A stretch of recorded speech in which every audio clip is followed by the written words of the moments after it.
जय हिंद दोस्तों, welcome to the exam toppers. स्वागत है आप सभी का हमारे द एग्जाम टॉपर्स परिवार में। अब हम एक नई सीरीज को स्टार्ट करने जा रहे हैं जो कि है मध्य प्रदेश के जितने भी प्रतियोगी परीक्षाएं होती है, जिसमें Madhya Pradesh police, sub inspector, पटवारी, ये पीईबी से जुड़ी और भी कई वैकेंसियां आती हैं जो कि हाल ही में जेल प्रहरी की चल रही है। तो इन सभी एग्ज़ाम के पॉइंट ऑफ व्यू से जितने भी महत्वपूर्ण क्वेश्चन हैं जो मध्य प्रदेश से अक्सर पूछे जाते हैं और पूछे जाने की संभावना बनती है, उन सभी के बारे में व्याख्या सहित या विस्तृत रूप से चर्चा करेंगे। आपके सामने प्रश्न एक है, लेकिन उससे जुड़े और भी कई जितने फैक्ट्स हो सकते हैं, कम से कम 3 से 4 फैक्ट्स आपको हर क्वेश्चन के साथ बताए जाएंगे। तो अगर एक प्रैक्टिस सेट में आपके 10 से 15 के बीच में क्वेश्चन रहते हैं तो आप ये मान के चलिएगा कि आपके कम से कम इन 10 के बदले में आपके कम से कम 40 क्वेश्चन तैयार हो रहे हैं। तो इसलिए आपको वीडियो पूरा एंड तक देखना है और वीडियो को अच्छे से देखते और सुनते हुए चलना है। अभी तक आपने चैनल को सब्सक्राइब नहीं किया है तो चैनल को सब्सक्राइब कर बेल आइकन को प्रेस कर लीजिए ताकि आपको लेटेस्ट वीडियोस की नोटिफिकेशन सबसे पहले मिल सके। इसके साथ ही आपको मध्य प्रदेश की क्लासेस भी प्रोवाइड की जा रही हैं, आप उन्हें भी देख सकते हैं। तो हम शुरू करते हैं पहले प्रश्न से। पहला प्रश्न है, कौन सा धर्म बाघ की गुफाओं से संबंधित है? क्वेश्चन काफ़ी महत्वपूर्ण है। आपसे पूछा जा रहा है कि कौन सा धर्म बाघ की गुफाओं से संबंधित है। तो इस क्वेश्चन का सही आंसर क्या होगा दोस्तों? बिल्कुल करेक्ट, इस क्वेश्चन का सही आंसर होगा बौद्ध धर्म। जैसा कि इंदौर से बड़ोदरा के बीच वाघिन नदी के किनारे स्थित बाघ की गुफाएं बौद्ध धर्म से संबंधित हैं। किस धर्म से संबंधित हैं दोस्तों? जी हाँ, बिल्कुल आपने सही कहा, ये सब बौद्ध धर्म से संबंधित हैं। जैसा कि यहाँ अनेक बौद्ध मठ और अनेक मंदिर देखे जा सकते हैं और इन गुफाओं में चैतन्य हाल में स्तूप निर्मित है जहाँ रहने की कोठरी भी बनी हुई है और यहीं पर बौद्ध भिक्षु रहा करते थे। ठीक है, नेक्स्ट बात करते हैं। कुछ इतिहासकार इसे 4वीं से 5वीं सदी में निर्मित मानते हैं और अधिकतर इसे 9वीं शताब्दी में मानते हैं। ठीक है, नेक्स्ट क्वेश्चन इससे बन सकता है, अजंता और एलोरा गुफाओं की तर्ज पर ही बाघ की गुफाएं बनी हैं। बाघ की गुफाएं किस तर्ज पर बनी हैं? अजंता व एलोरा की गुफाओं की तर्ज पर ही बनी हैं। इन गुफाओं में बनी प्राचीन चित्रकारी मनुष्य को आश्चर्य में डाल देती हैं। और इस गुफा की खोज कब की गई थी? मोस्ट इंपॉर्टेंट क्वेश्चन है। तो इस गुफा की खोज 1818 में डेंजरफील्ड नामक व्यक्ति के द्वारा की गई थी। सॉरी, किसके द्वारा की गई थी? 1818 में डेंजरफील्ड के द्वारा की गई थी। और ऐसा माना जाता है कि 10वीं शताब्दी में बौद्ध धर्म के पतन के बाद इन गुफाओं को मनुष्य ने भुला दिया था और यहाँ पर फिर बाघ निवास करने लिए थे और इसी कारण इसे बाघ की गुफाओं के नाम से भी जाना जाता है। नेक्स्ट क्वेश्चन है, किस जिले के चमड़े के खिलौनों को जीआई टैग प्रदान किया गया है? आपको क्या बताना है कि इन चारों ऑप्शंस में से ऐसा कौन सा जिला है जहां पर चमड़े के खिलौने तो बनते ही हैं, लेकिन उसकी विशेषता यह है कि उनको जीआई टैग प्रदान किया गया है। और जीआई टैग का फुल फॉर्म तो हम सभी जानते हैं, जियोग्राफिकल इंडेक्स, या जिसे भौगोलिक संकेत भी कहा जाता है। तो किस जिले के खिलौनों को दिया गया है? तो बिल्कुल सही कहा आपने, इस क्वेश्चन का सही आंसर है इंदौर। दोस्तों, आपको अपने आंसर कमेंट बॉक्स में भी देते हुए चलना है ताकि आपकी भी कोई चीज़ें मिस ना हो। हम इससे जुड़े और भी जो फैक्ट्स हो सकते हैं उन सभी के बारे में भी चर्चा कर लेते हैं। जैसा कि भौगोलिक संकेत ऐसे उत्पादों को दिया जाता है जिनका एक विशिष्ट भौगोलिक क्षेत्र भी होता है और इनका पंजीकरण कितने वर्ष के लिए मान्य होता है? तो हमें याद रखना है कि यह 10 ईयर्स के लिए मान्य होते हैं। सबसे पहला जीआई टैग देश में दार्जिलिंग टी को 2004 में दिया गया था। कब दिया गया था दोस्तों? 2004 में दार्जिलिंग टी को सबसे पहला जीआई टैग दिया गया था। जीआई टैग रहते हैं तो ग्लोबली जीआई का विनियमन डब्ल्यूटीओ के trade related aspects of intellectual property rights अर्थात ट्रिप्स के जरिए ही किया जाता है। और राष्ट्रीय स्तर पर यह geographical indicates of goods registration and protection act 1999 के जरिए ये तहत ही प्रदान किया जाता है। किस एक्ट के जरिए? Geographical indications of goods registration and protection act 1999 के जरिए यह प्रदान किया जाता है। अब बात करते हैं मध्य प्रदेश के किन किन चीज़ों को या वस्तुओं को जीआई टैग दिया जा चुका है। तो पहले नंबर पर आता है इंदौर के चमड़े के खिलौने। दूसरा आता है आपका रतलामी सेव, जो कि रतलाम की सेव मिक्सचर। आपके मुंह में पानी आ रहा हो तो अभी थोड़ा रुक जाइएगा। नेक्स्ट आता है धार का बाघ प्रिंट और उज्जैन के भैरवगढ़ प्रिंट, जो कि कपड़े पर होने वाली एक चित्रकारी के रूप में जाना जाता है। इसके साथ ही और कौन कौन से आते हैं? तो झाबुआ का कड़कनाथ मुर्गा, महेश्वर जो कि खरगोन में आता है, चंदेरी जो अशोकनगर में आता है, तो महेश्वर और चंदेरी यहाँ की साड़ियों को, दतिया और टीकमगढ़ की धातु शिल्प को, इसके साथ ही मुरैना की गजक। तो कुल ये 7 चीज़ें हैं जिनको जीआई टैग मध्य प्रदेश में प्राप्त हो चुका है। अगले प्रश्न की ओर बढ़ते हैं। प्रसिद्ध पर्यटन स्थल कांच का मंदिर कहाँ पर अवस्थित है? नेक्स्ट क्वेश्चन बहुत ही इंपॉर्टेंट है। आपको क्या बताना है कि प्रसिद्ध पर्यटन स्थल कांच का मंदिर कहाँ पर स्थित है? तो इस क्वेश्चन का सही आंसर क्या होगा दोस्तों? बिल्कुल आपने सही कहा। इस क्वेश्चन का सही आंसर है क्या है दोस्तों? इंदौर। करेक्ट, बिल्कुल। जैसा कि इंदौर में स्थित कांच का मंदिर, कहने को यह कांच का मंदिर है लेकिन यह सफ़ेद पत्थरों से बना हुआ है, अर्थात बाहर यह सफ़ेद पत्थर से बना हुआ है और अंदर जो इसके अंदर कलाकारी की गई है वह पूरी कांच की ही की गई है। इसे 20वीं सदी के मशहूर, कब? 20वीं सदी के मशहूर कपास के व्यापारी हुकुमचंद ने बनवाया था। किसने बनवाया था? हमें याद रखना है, कपास के प्रसिद्ध व्यापारी हुकुमचंद ने 20वीं सदी में इसे इंदौर में बनवाया था। मंदिर में शानदार कांच का कार्य हुआ है और मंदिर के अंदर दीवारें, छत, खंबे, फर्श और दरवाजे आदि सब कुछ कांच के ही तैयार किए गए हैं। साथ ही मंदिर की आंतरिक संरचना में कई रंगों के कांच का भी प्रयोग किया गया है जो इमारत को देखने लायक, भव्य और शानदार बनाते हैं। मंदिर की सुंदरता में 4 चांद मंदिर में कांच से बनी झूमर और अन्य सामग्रियों से लग जाता है। मंदिर में भगवान महावीर और तीर्थंकर की मूर्तियां भी लगी हुई हैं और इस मंदिर में जैन श्रद्धालु और पर्यटक दर्शन के लिए भी आते हैं। अगर आप इंदौर गए हैं तो एक बार आप यहाँ भी जाकर इसे देख सकते हैं। अगले प्रश्न की ओर चलते हैं। अगला प्रश्न है, बरमान का मेला कितने दिनों तक आयोजित किया जाता है? बहुत ही महत्वपूर्ण क्वेश्चन है दोस्तों। आपसे क्या पूछा जा रहा है कि बरमान का मेला कितने दिनों तक आयोजित किया जाता है? तो इस क्वेश्चन का सही आंसर क्या होगा दोस्तों? जी हाँ, इस क्वेश्चन का सही आंसर है option D is a correct answer, 13 दिनों तक। जैसा कि बरमान का मेला मध्य प्रदेश के नरसिंहपुर जिले में आयोजित किया जाता है। कहाँ पर? नरसिंहपुर जिले में आयोजित किया जाता है, जो कि बरमान नामक स्थान पर, जो कि नर्मदा नदी के किनारे पर स्थित है, वहाँ पर किया जाता है।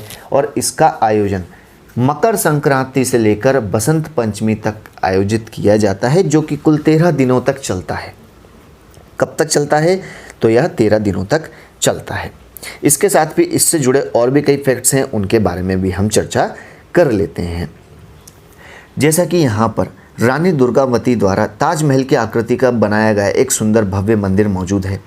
इसके अलावा यहाँ 17वीं शताब्दी का राम जानकी मंदिर, 18वीं शताब्दी का हाथी दरवाज़ा, छोटा खजुराहो के रूप में ख्यात सोमेश्वर मंदिर। मोस्ट इंपॉर्टेंट क्वेश्चन है दोस्तों, सोमेश्वर मंदिर कहाँ स्थित है? तो हमें यह भी याद रखना है, नरसिंहपुर जिले में स्थित है। इसके अलावा दीपेश्वर मंदिर, शारदा मंदिर व लक्ष्मी नारायण मंदिर, जो कि इतिहास का जीवंत दस्तावेजें में ही मौजूद हैं। साथ ही यहाँ की कुदरती नज़ारों के आकर्षण की वजह से ग्वालियर की राजमाता विजया राजे सिंधिया बचपन में लाव और लश्कर के साथ यहाँ महीनों रहने आती थीं। यहाँ स्थित रानी कोठी सिंधिया घराने की ही बनवाई गई है। वहाँ गरुड़ स्तंभ को पुरातत्व विभाग ने संरक्षित स्थल की मान्यता भी दी है और हरे रंग का यह पत्थर राजा अशोक के समय का है और इस पर विष्णु के 24 अवतारों का चित्रांकन किया गया है। और यह कहाँ पर स्थित है? तो यहीं पर स्थित है। बरमान के मेले का महत्व नर्मदा नदी की वजह से भी माना गया है। स्कंद पुराण में उल्लेख मिलता है कि ब्रह्मा ने नर्मदा तट के सौंदर्य से अभिभूत होकर यहाँ तप किया और इस वजह से यहाँ ब्रह्मांड घाट कहलाया और कालांतर में ब्रह्मांड घाट का अपभ्रंश ही बरमान हो गया है। ठीक है दोस्तों, इसके साथ ही हमें याद रखना है कि यहाँ पर नर्मदा कुल 7 धाराओं में बहती है। कितनी धाराओं में बहती है? तो यहाँ पर नर्मदा 7 धाराओं में बहती है। हम अगले प्रश्न की ओर बढ़ते हैं। जनगणना 2011 के अनुसार मध्य प्रदेश में कितने संभाग हैं? वैसे तो हम सभी को इस क्वेश्चन का आंसर पता होगा, लेकिन जो क्वेश्चन जितना सरल होता है उतना ही गलत होने के चांस भी बढ़ते हैं। तो इस क्वेश्चन का सही आंसर फिलहाल क्या होगा? तो इस क्वेश्चन का सही आंसर है 10 संभाग।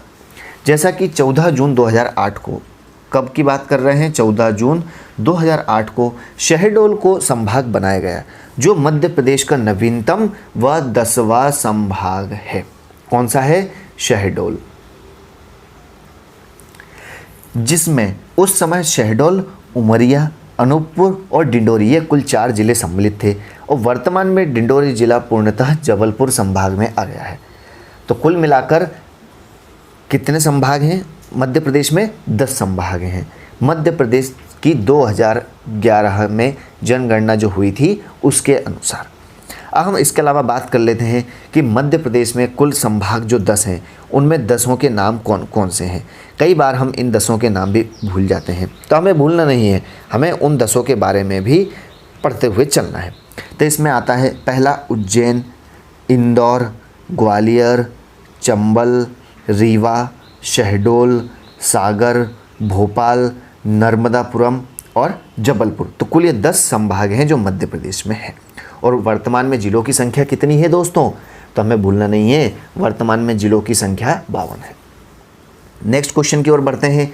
वर्ष 2008 में भोपाल को विभाजित कर निम्न में से कौन सा संभाग बनाया गया था? क्या आप पूछ रहे हैं आपसे, वर्ष 2008 में भोपाल को विभाजित करके कौन सा संभाग बनाया गया था उपयुक्त ऑप्शन में से? तो इस क्वेश्चन का सही आंसर क्या होगा दोस्तों?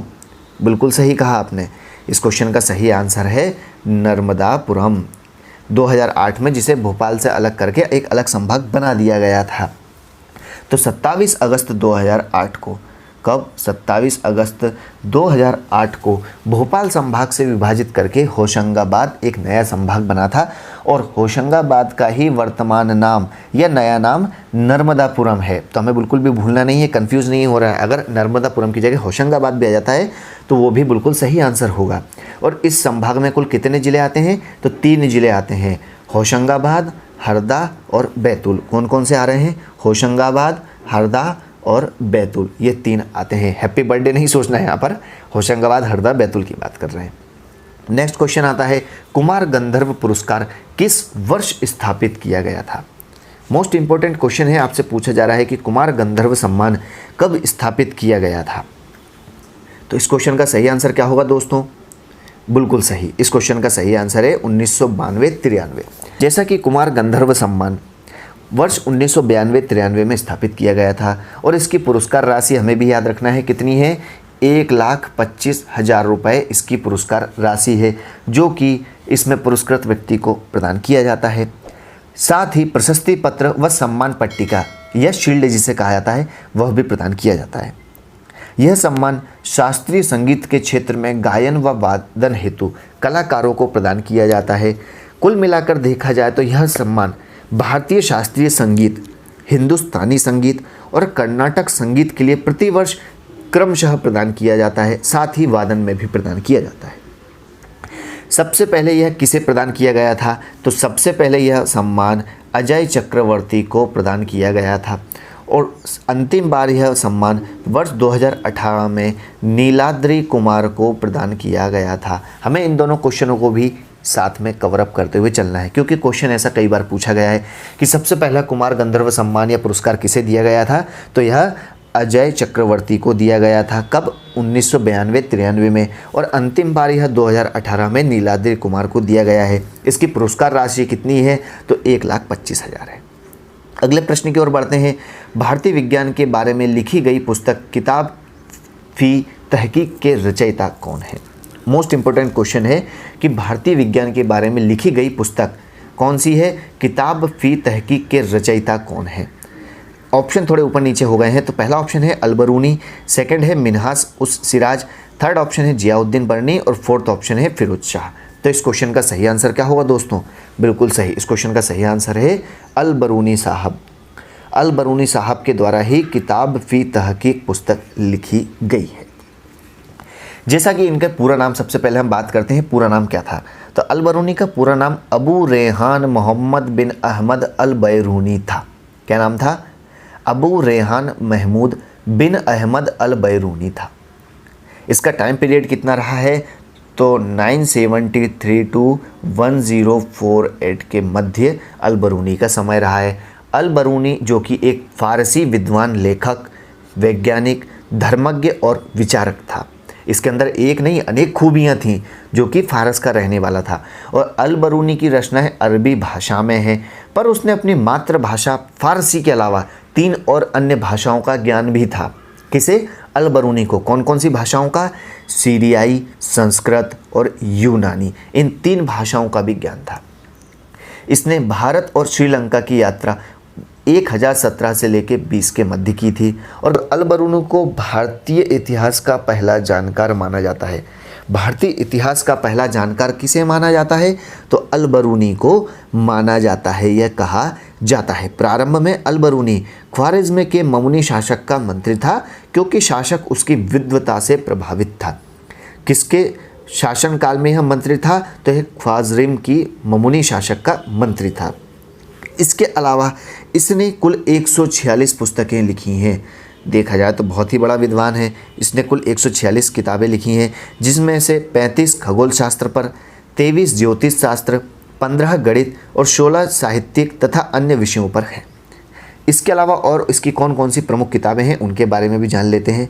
पहली आती है तहकीक ए हिंद, जिसे किताब-उल हिंद भी कहा जाता है, साथ ही किताब वी तहकीक भी कहा जाता है। इसके अलावा अल कानून अल मसूद, कानून अल मसूदी, अल हयात, अल नज़ूम, ये कुल इसकी इतनी पुस्तकें हैं जो इसके द्वारा रचित हैं। नेक्स्ट क्वेश्चन है, निम्न में से कौन से लोक गायन में सिंगाजी, कबीर, मीरा इत्यादि जैसे संतों द्वारा रचे गए गाने हैं जो गाए जाते हैं। तो इस क्वेश्चन का सही आंसर क्या होगा दोस्तों? बिल्कुल सही कहा, इस क्वेश्चन का सही आंसर है निर्गुणी धारा। जैसा कि लोक गायन के प्रमुख जो गायक हैं उनमें सिंगाजी आते हैं, कबीर आते हैं और मीरा इत्यादि, ये सभी निर्गुणी संतों के द्वारा रचे गए गानों को ही गाते हैं। निर्गुणी संगीत जो कि शांत रस के गीत माने जाते हैं, इसमें जीवन की नश्वरता, ईश्वर का अस्तित्व आदि बताया गया है। सिंगाजी, कबीर और मीरा इत्यादि जो रहे हैं प्रमुख संत, वे इस विधा के ही प्रमुख संत माने गए हैं। और संत सिंगाजी का मेला कहाँ आयोजित किया जाता है, तो हमें याद रखना है कि यह खंडवा में आयोजित किया जाता है और काफ़ी महत्वपूर्ण क्वेश्चन है, कई बार पूछा गया है। अगले प्रश्न की ओर बढ़ते हैं। मध्य प्रदेश से छत्तीसगढ़ के गठन के बाद किस नदी घाटी का मुख्य भाग अब छत्तीसगढ़ में है? मोस्ट इंपोर्टेंट क्वेश्चन आपसे क्या पूछा जा रहा है, मध्य प्रदेश से छत्तीसगढ़ के गठन के बाद किस नदी घाटी का मुख्य भाग अब छत्तीसगढ़ में स्थित है? तो इस क्वेश्चन का सही आंसर है महानदी। सबसे पहले हम बात करते हैं मध्य प्रदेश और छत्तीसगढ़ के विभाजन की।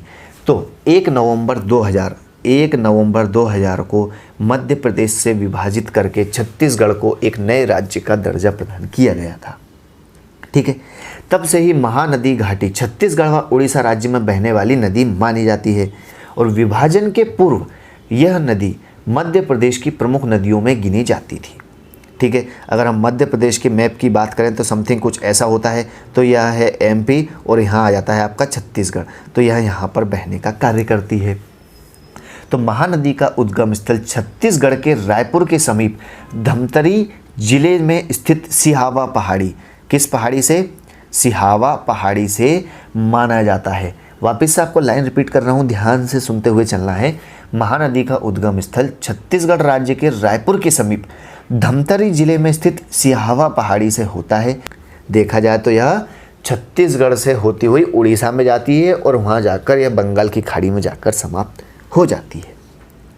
तो यह थे मध्य प्रदेश के पहले प्रैक्टिस सेट के कुछ प्रमुख क्वेश्चन, जिनके बारे में हमने प्रमुख रूप से विस्तृत रूप से चर्चा की, जो कि मध्य प्रदेश में आयोजित होने वाली सभी प्रतियोगी परीक्षाओं की दृष्टि से बहुत ही महत्वपूर्ण है।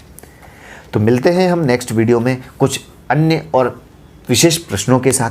तब तक के लिए घर पर रहें, स्वस्थ रहें। Thanks for watching. जय हिंद।